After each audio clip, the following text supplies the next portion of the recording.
어제 우리가 이사야 43장 본문으로 보면은 13절까지 우리가 함께 살펴봤다고 말을 할 수 있습니다. 13절까지 우리가 같이 살펴봤고요. 오늘 이제 14절부터 좀 보겠습니다. 제가 조금 전에도 말씀드린 것처럼 이 43장은 얼마나 우리가 힘들고 어려울 때에 큰 힘과 용기를 주는지 모릅니다. 그래서 여러분들이 힘들고 어려울 때 그냥 한 구절 한 구절 읽어봐도 뭐 주석 연구 그런 거 할 필요도 없습니다. 그냥 그 말씀 그대로 받아들여도 큰 힘과 용기가 됩니다. 자, 14절 제가 한 번 더 읽어드리겠습니다. 14절입니다. 너희의 구속자요 이스라엘의 거룩한 이 여호와가 말하노라.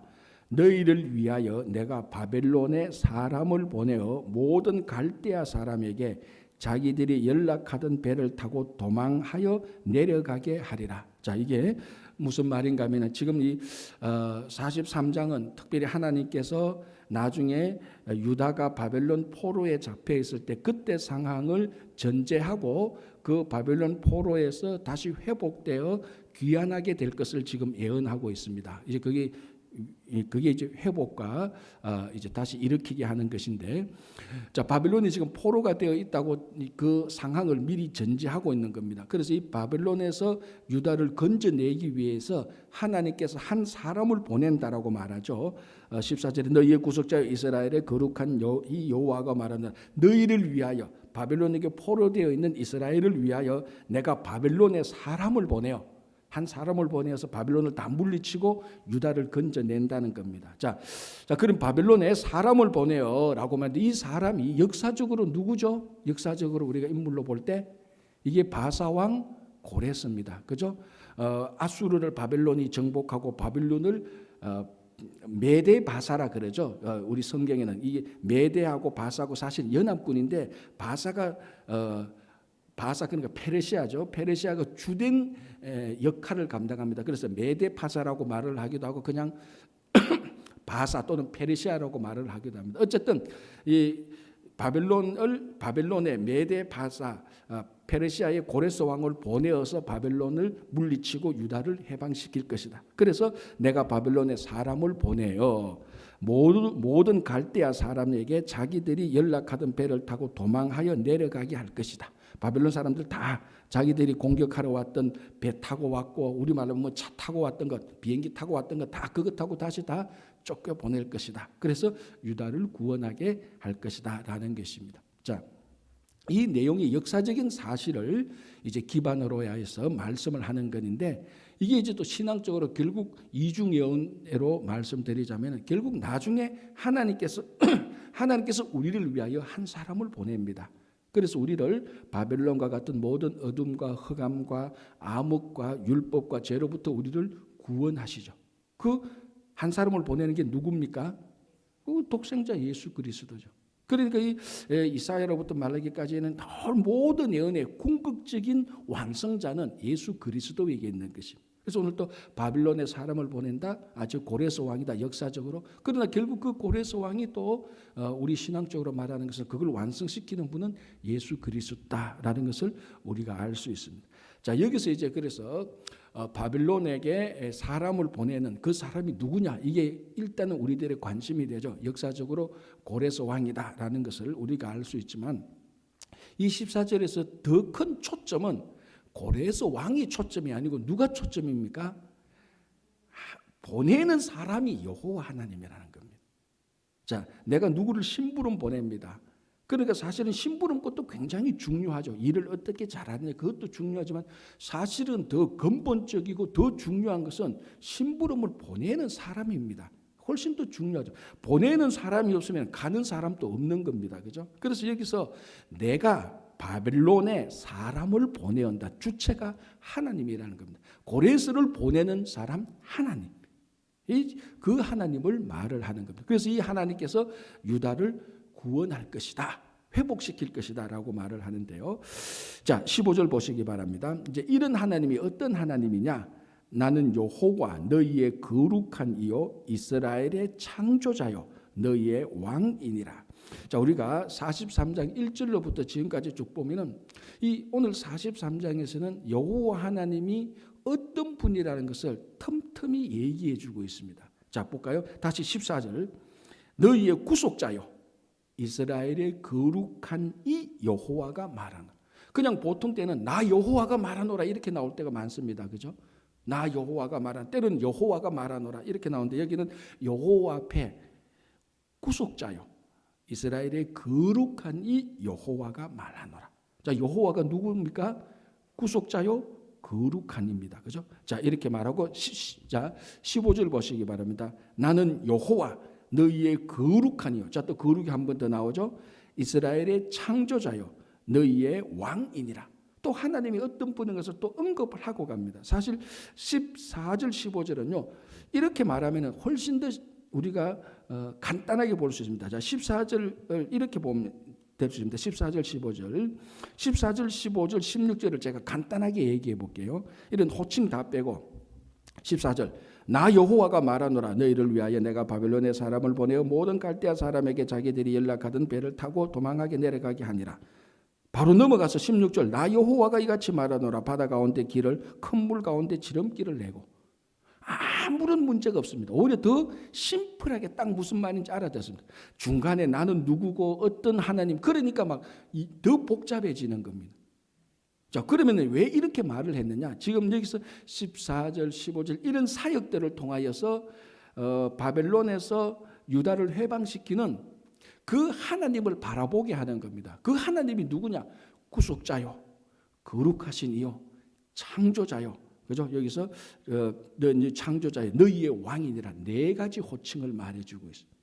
자, 그러면 이제 우리가 잠시 멈추어서서 바벨론에서 유다를 해방시키는 그 하나님이 어떤 분인가 다시 한번 좀 봐야 되는 겁니다. 지금 보라고 자꾸 내가 누구다 이렇게 말하는 겁니다. 자, 첫 번째 하나님은 구속자입니다. 구속자니까 구원자니까 바벨론을 유다에서 해방시키는 겁니다. 그리고 이 구원자 구속 이게 성경 전체에서 가장 중요한 하나님의 사역입니다. 하나님의 사역 가운데 구원이 없다? 우리가 신앙생활을 할 이유가 없는 거죠. 우리가 구원받지 못하는데 무슨 신앙생활을 합니까? 그죠? 그러니까 창세기부터 요한계시록까지 하나님의 가장 중요한 사역은 구원의 사역입니다.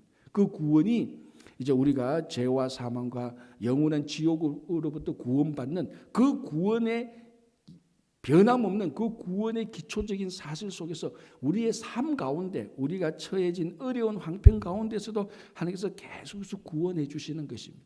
가장 쉽게 건강으로 아플 때도 건강에서 건져주시고 재정의 어려움 속에서도 재정에서도 건져주시고 가정이 어려울 때 가정에서도 건져주시고 하는 그런 구원의 하나님. 그래서 하나님께서 우리들에게 하시는 모든 사역의 기초는 구원입니다. 구원. 그렇죠? 자, 그리고 뭡니까? 이스라엘의 거룩하니 지금 14절 15절에서 거룩을 하나님께서 두 번이나 언급합니다. 유다를 바벨론에서 건져내신 분, 구원하신 하나님은 어떤 하나님이냐? 거룩하신 하나님이라는 겁니다. 자, 그럼 이 말 속에 담겨져 있는 것은 다른 신들은 거룩하지 않다는 거죠. 우상들은 거룩하지 않다. 여호와 하나님만이 거룩하다는 것입니다. 자, 그러면 그 거룩하신 하나님 앞에 서 있는 이스라엘 백성들은 하나님의 거룩에 어떤 반응을 보이면서 살아야 하느냐? 그게 크게 두 가지로 보면은 자, 우리 삶을 보면 됩니다. 우리가 거룩하신 하나님을 섬기고 있는데 하나님이 거룩하신데 우리는 어떠해야 되는가 하는 겁니다.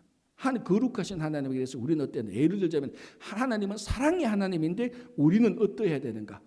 사랑의 하나님이니까 우리도 사랑을 해야지. 그렇게 우리가 반응이 나오는 겁니다. 자, 거룩하신 하나님 앞에 우리가 어떻게 반응을 보이냐? 당연히 우리도 거룩해야죠. 그러니까 우리가 거룩하다는 것을 다른 말로 하면 하나님 앞에서 경건하게 살고 사람들과의 관계에서 구별된 삶을 살아야 되는 것입니다. 원래 거룩이라는 뜻이 구별이지 않습니까? 그래서 하나님이 거룩하다 말을 할 때는 하나님은 다른 어떤 우상들과 다른 신들과 구별된 신이라는 그런 의미도 있는 것입니다. 그래서 우리가 하나님 앞에서 거룩하신 하나님 앞에서 우리 삶은 어떻게 해야 되냐? 우리도 거룩해야 되는 거죠. 그런데 이 거룩이 이 땅에서 이루어지는 삶의 모습은 내가 폼을 잡고 거룩한 목소리를 내고 그런 게 아니고 구별된 삶을 말하는 것입니다. 그리고 이 거룩하신 하나님 앞에서 우리가 하나님을 어떻게 해야 되는가?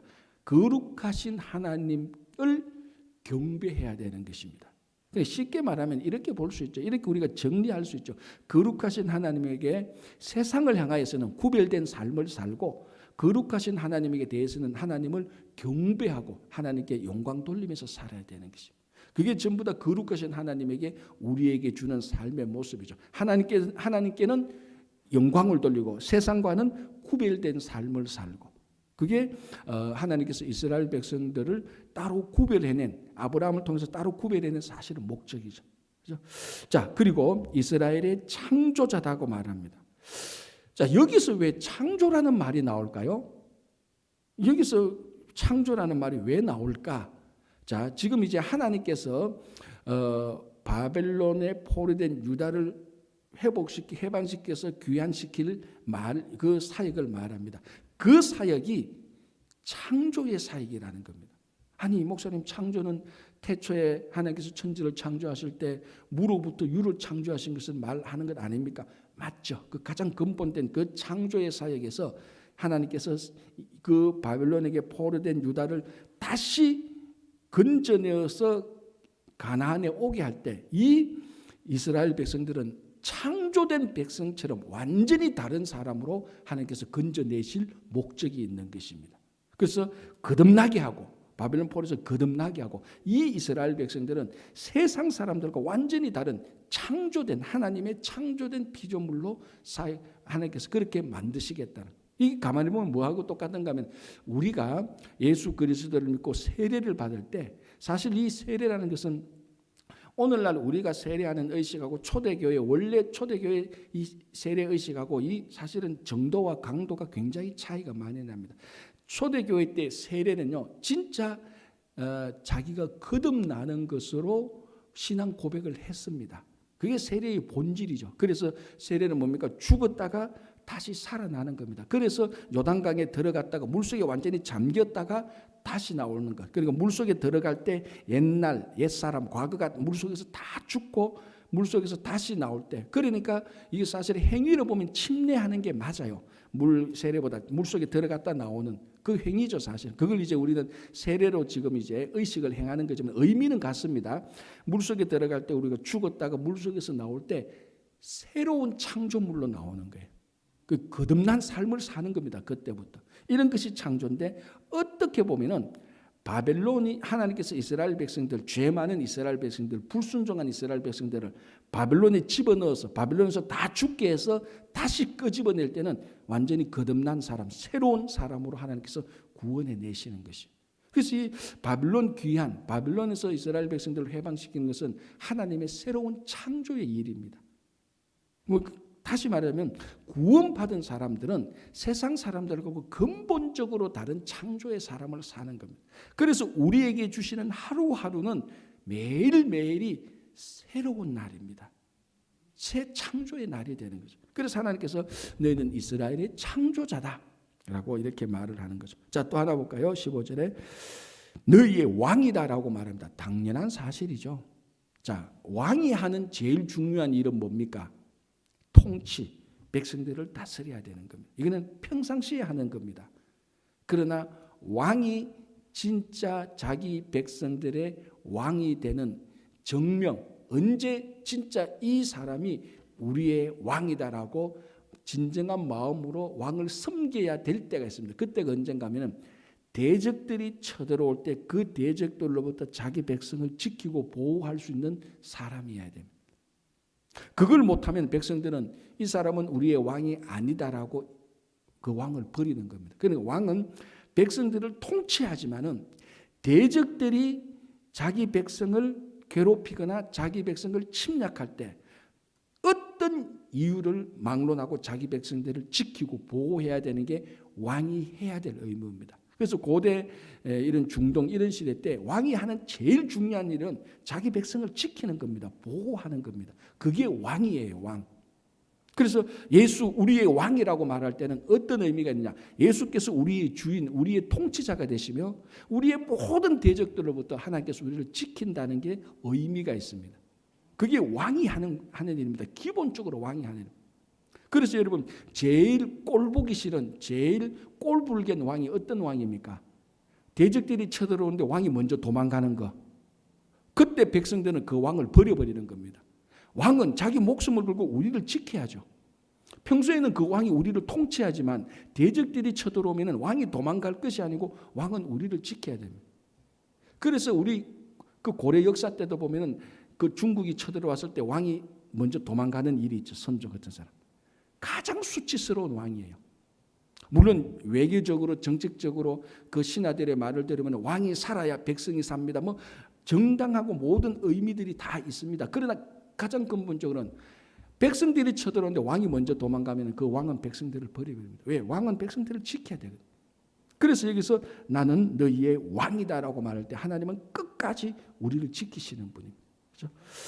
자, 16절 나 여호와가 이같이 말하노라. 바다 가운데의 길을 큰 물 가운데에 지름길을 내고 병거와 말과 군대의 용사를 이끌어내어 그들이 일시에 엎드려져 일어나지 못하고 소멸하기를 꺼져가는 등불 같게 하였느니라. 자, 16절 17절을 보면서 무슨 사건이 떠오릅니까?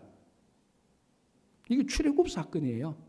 자, 보십시오. 나 여호와가 이같이 말하는 16절 바다 가운데의 길을 무슨 사건? 홍해 사건. 그렇죠. 바다 가운데 길을 내고 큰 물 가운데 지름길 같은 홍해 사건이죠. 자, 그리고 17절 병거와 말과 군대의 용사들 그 앞에 애굽 병거와 말과 군대의 용사를 애굽에서 이끌어내어 홍해까지 이끌어내어서 그들을 일시에 홍해에 엎드려져 수장시키는 그 사건을 말하고 있는 것입니다. 그러니까 하나님께서 나중에 유다가 바벨론에게 포로 잡혀서 하나님께서 이스라엘 백성, 유다 백성들을 인도해내는 것에 대한 역사적인 근거를 말하는 거죠. 옛날에 이 이스라엘 백성들이 그때는 히브리 민족이라고 하지 그 히브리 사람들이 애굽에서 포로 되어 있을 때 나 여호와가 너희들을 이끌어내어서 바다에 길을 내어서 해방시켰지 않느냐. 그리고 그 애굽의 군사들을 다시 끌어내서 바다에 홍해바다에 수장시키지 않느냐. 그 출애굽 역사를 이끌어내 그것을 이스라엘 백성들한테 지금 나중에 바벨론에서 유다를 해방시킬 근거를 말하는 겁니다. 그때도 애굽 이스라엘 백성들 애굽에서도 구원했지 않느냐. 바벨론에서도 구원한다. 그러니까 바벨론에서 이스라엘 그 유다를 구원하는 것이 그냥 오늘 만들어낸 아이디어가 아니고 원래 하나님께서 하시던 일이었습니다. 그러니까 그래서 늘 말씀드리지만 바벨론에서 이스라엘 백성들이 귀환하는 것을 제2 출애굽, 세컨 엑스더러스라고 말을 하지 않습니까? 자, 그래서 하나님께서 옛날에 애굽을 인도하신 것처럼 유다도 인도하신다라고 말해요. 자, 그럼 또 하나 중요한 건 뭡니까? 우리는 지금 오늘날 우리는 똑같은 거죠. 하나님께서 똑같이 우리가 어려울 때 하나님께서 우리는 그 어려운 상황에서 우리를 다시 해방시킨다. 매일매일 구원해 주신다. 그래서 여기 보면은 바다 가운데 길을 큰 물 가운데 지름길을 낸다. 그리고 우리가 삶을 살아갈 때 이스라엘 백성들이 그 광야에서 홍해를 만나서 어쩔 줄 몰라 할 때 하나님께서 홍해를 열어주시는 것처럼 오늘날 우리가 이 코로나 팬데믹이나 여러 가지 상황에 빠졌을 때 어쩔 줄 몰라 할 때 하나님께서 이 길을 열어주신다는 겁니다. 이게 바빌론에게 포로된 유다 백성들에게 하는 말이지만 궁극적으로는 결국 이 말씀을 읽고 이 말씀을 기억하는 우리들에게 하는 말입니다. 그래서 우리들의 삶은 어떻게 보면 매일매일이 제3 엑소더스가 돼야 되는 거죠. 첫 번째 애굽, 두 번째 바빌론에서 유다, 세 번째는 모든 삶 가운데서 우리를 해방시키는 그 제3 엑소더스의 완성자는 누굽니까? 예수 그리스도가 되는 거죠. 자, 그리고 17절 대적들을 바다에 다 일시에 수장시켜버리는 이런 일을 된다. 자, 그런데 이제 18절을 보시기 바랍니다. 18절 19절 너희는 이전 일을 기억하지 말며 옛날 일을 생각하지 말라. 보라 내가 새 일을 행하리니. 자, 이 18절 19절은 우리가 송구영신 예배 때 그리고 새해 때 많이 묵상하는 말입니다. 틀린 게 아니죠. 그런데 제가 16절 17절을 말씀드렸습니다. 16절 17절은 출애굽 사건을 말씀했던 겁니다. 그러면은 18절에는 너희는 이것을 잘 기억하라라고 말을 해야 될 건데 옛날에 하나님께서 너희들을 애굽에서 해방시켰다. 바다에 길을 냈다. 그리고 대적들을 바다에 수장시켰다. 너희들은 이 일을 잘 기억하여라. 이 옛날 일을 잘 기억하여라. 그렇게 말해야 정상인데 논리적으로 18절은 그걸 기억하지 말래. 아니 왜 기억하지 못할 걸 또 얘기했냐고. 말 안 했으면 기억도 안 할 건데. 그렇잖아요. 그러니까 이게 사실 18절 19절이 약간 논리적으로 보면 혼돈이 돼요. 물론 별 생각 없이 읽으면 혼돈 자체도 안 되죠. 그죠? 근데 곰곰이 생각하면 16절 17절은 출애굽 사건인데 그걸 기억하지 말라고? 기억하지 말라는 것은 왜 말을 했냐고. 말 안 했으면 기억도 안 할 건데 말해놓고 기억하지 말라. 그리고 이 말했던 내용이 어마어마하게 중요한 것 아닙니까? 그래놓고 이전 일을 기억하지 말라. 옛날 일을 생각하지 말라. 요것만 보면 좀 헷갈린데 19절은 뭡니까? 보라 내가 새 일을 행하겠다. 무슨 말인가 하면 이 새 일은 바벨론에서 유다를 해방시킬 겁니다. 바벨론에서 유다 해방은 출애굽하고 비교할 수 없을 정도로 훨씬 더 새로운 일이라는 겁니다. 그래서 출애굽이 중요한 일이지만 거기에 얽매이지 말라. 지금 하나님께 사실 새로운 일은 이전에 했던 것보다 훨씬 더 큰 일이라는 겁니다. 그래서 출애굽이 중요하지만은 이 출애굽의 근거에 의해서 하나님께서 이런 역사적인 경험을 행했던 하나님께서 바빌론을 유다에서 해방시키지만은 그 출애굽 기억 안 해도 돼. 그거 하지 마. 이제 하나님께서 사실 그걸 보라는 겁니다. 그건 훨씬 더 큰 일이다. 이걸 말하는 겁니다. 출애굽 사건을 무시하는 것이 아니고 그거보다 바벨론에서 유다를 해방시킬 것이 하나님께서 훨씬 크다. 이게 새로운 일이라는 겁니다. 이걸 보라는 겁니다.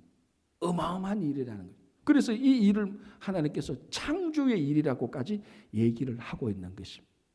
자, 다시 한번 하나님께서는 우리들에게 뭐라고 말합니까? 이 모든 것도 다 잊어버려라. 예수 그리스도께서 우리를 구원하실 것은 출애굽 바벨론 포로 비교할 수 없을 정도로 우리들에게 큰 일이라는 것입니다. 그래서 우리가 이전 일을 기억하지 말라는 것은 옛날 일이 다 악하고 나쁘니까 기억하지 말라는 게 아니고 이제 올 새로운 일은 과거보다 비교할 수 없을 정도로 하나님께서 우리에게 큰 일을 주신다는 것입니다. 그거를 보라는. 그래서 19절에 보라 내가 새 일을 행하리니 하나님께서 새로운 일, 새 창조의 일을 행하겠다는 것입니다. 이게 얼마나 이스라엘 백성들에게 큰 힘이 될 것입니까? 지금까지 출애굽이 최고의 하나님의 역사적인 일이라고 생각을 했는데 그것조차도 깡그리 잊어버려라. 훨씬 더 큰 일을 행하겠다는 거예요. 그럼 우리는 뭡니까? 이 구약에 나타난 이런 모든 역사적인 사건을 무시하라는 것이 아니고 거기에 매이지 말고 예수 그리스도께서 우리에게 하는 구원의 일을 바라보라는 거예요. 그래서 사실은 종교적으로 말하면은 유대교 여기 그 뉴욕의 유대인들이 무수히 많지만은 결국 이 본문만 봐도 이전 일 옛날 일은 구약에도 해당되는 일이라고 볼 수 있습니다. 보라 새 일을 신약에 나타난 예수 그리스도의 일을 보라는 거예요. 이미 이사야 선지자는 그런 차원에서 그런 의미에서 이스라엘 백성들의 눈을 과거가 아니고 미래의 새로운 일에 대해서 초점을 맞추고 있습니다. 그래서 사람들하고 얘기를 해보면요. 어떤 사람들은 늘 얘기를 하는데 과거 지향적인 얘기를 하는 사람이 많습니다. 그런데 어떤 사람 보면 늘 과거에 어떤 큰 일을 했는데도 그 일은 그냥 터치만 하고 늘 새로운 일, 미래에 관해서 얘기하는 사람들이 있습니다. 자, 여러분들이 어제 하루 어떤 사람들과 무슨 얘기를 했는데 무슨 얘기를 했는가 한번 생각해 보십시오. 누구를 욕했다 아니다 그런 게 아니고 과거의 일에 많이 얘기했는지 새로운 일을 많이 얘기했는지 한번 생각해 보십시오. 굉장히 많이 우리는 과거의 일, 거기에 얽매인 일을 많이 하고 있습니다. 주님께서는 우리에게 늘 새로운 일을 열어주십니다. 그래서 오늘 우리에게 주신 2020년 11월 20일 오늘 이 날은 그 이전의 날하고 비교할 수 없을 정도의 우리에게 주신 새로운 날입니다. 그래서 매일매일이 새로운 거죠. 그래서 우리가 여기서 보라 새 일을 행하겠다. 오늘 또 우리에게 새 일을 행하시는 것입니다. 그렇죠? 자, 19절 볼게요. 보라 내가 새 일을 행하리니 이제 나타낼 것이다. 너희가 그것을 알지 못하겠느냐. 반드시 내가 광야의 길을 사막에 강을 낼 것이다. 자, 바벨론에서 이스라엘까지 이스라엘 백성들이 귀환해야 됩니다. 비행기 타고 옵니까? 배 타고 옵니까? 자동차 타고 옵니까? 터벅터벅 걸어서 옵니다. 거기는 광야가 있고 사막이 있습니다. 여러분 지도를 보면은 바빌론 유프라테스 티그레스 강에서 이스라엘까지 전부 다 광야입니다. 전부 다 사막이에요. 그 길을 걸어오는 게 얼마나 뭐 한 3개월 정도 전번에 그 길을 걸으면 3개월에서 6개월 정도 걸린데 계속해서 걸어오는 게 더 6개월 걸린다는 거 뭐 걷기만 해도 거기에 보면 광야도 있고 사막도 있고 목도 마르고 힘들죠. 그런 하나님께서 뭐라고 말합니까? 광야의 길을 내겠다. 그리고 사막에 뭐 강을 내겠다. 하나님께서 돌아오시는 이스라엘 백성 돌아오시다. 그죠? 자, 이제 21절을 보시기 바랍니다. 왜 하나님께서 그럼 이런 일을 하시느냐는 겁니다. 하나님, 그럼 왜 하나님께서 새로운 일을 하고 바빌론에서 포로된 사람 이스라엘 백성들을 왜 구원하십니까? 그 말 안 듣던 이스라엘 백성들 바빌론에서 그냥 망하게 그냥 놔두지 왜 건져내십니까? 물론 우리가 여러 가지로 얘기할 수 있습니다. 그러나 오늘 이사야 선지자는 21절에 그렇게 한 목적을 21절에서 단순하게 말합니다. 뭐라고 말합니까? 이 백성은 하나님이 원래부터 하나님을 위하여 지은 백성이다. 왜? 나를 찬송하게 하려고. 그러니까 바벨론에서 이스라엘 백성들이 유다 백성들이 하나님을 찬송할 수 있습니까? 없습니까? 못하죠. 그 증거가 성경에 어디 있었습니까? 시편 137편 한번 보시기 바랍니다. 우리가 잘 아는 내용인데요. 이 상황에서 이제 137편을 봐야 137편에 엑기스가 나타나는 거예요. 그러니까 멀뚱멀뚱한 눈으로 137편 보면 이 뭐랄까 마음에 감동이 없어요. 그러니까 그 상황을 얘기하다가 137편을 보면은 왜 하나님이 유다를 바벨론에서 건져내셨는가 이제 알게 되는 겁니다. 아까 이사야 43장 21절 외우기도 좋다 그랬죠? 1, 2, 3, 4를 거꾸로 하면 돼요. 4, 3, 2, 1 하면은 하나님께서 왜 우리를 만들었는지 지었는지 찬송하겠는지 그게 4, 3, 2, 1이잖아요. 그게 목적이 137장 이유가 137절 나옵니다. 자, 137절 제가 읽어볼게요. 우리가 바빌론의 여러 강변 거기에 앉아서 시온을 기억하며 울었도다. 그죠? 이게 팝송에 있잖아요. 리브 앳 더 바빌론. 그게 팝송. 그게 뜻도 모르고 막 부르는데 가만보니 그게 진짜 좋은 찬송가였어요. 그게. 그죠? 여러분 오늘 그 다시 한번 유튜브 가서 한번 찾아보시고 바벨론 강가에 앉아서 이 바벨론 강가가 뭡니까? 유프라테스 티그리스 강이죠. 지도로 거기 앉아서 시온을 기억하며 울었다. 진작 그랬으면 바벨론의 포로도 안 됐죠. 어쨌든 자, 그 중에 버드나무에 우리가 우리의 수금을 걸었다. 버드나무에 자기들이 찬양하던 악기를 걸어놨다는 겁니다. 왜? 이는 우리를 사로잡은 자가 거기서 우리에게 노래를 청하며 우리를 황폐하게 한 자가 기쁨을 청하고자 자기들을 위하여 시온의 노래 중 하나를 노래하라 했다. 그러니까 바빌론 사람들이 야 너희들이 시온에서 했던 노래 해봐. 시온에서 했던 노래가 무슨 노래입니까? 전부 다 찬송가죠. 누구를 위해서 찬송했습니까? 그렇죠. 하나님을 위해서 찬송했는데 이 바빌론에 가니까 바빌론 사람들이 우리를 위하여서 시온의 노래를 불러라고 말해요. 그러니까 이스라엘 유다 백성들이 바벨론에서 하나님을 위해서 찬송할 수 있습니까? 없습니까? 못하는 거예요. 그래서 하나님께서 유다를 바빌론에서 끌어내어서 하나님을 위해서 찬송하게 하려고 끌어낸 겁니다.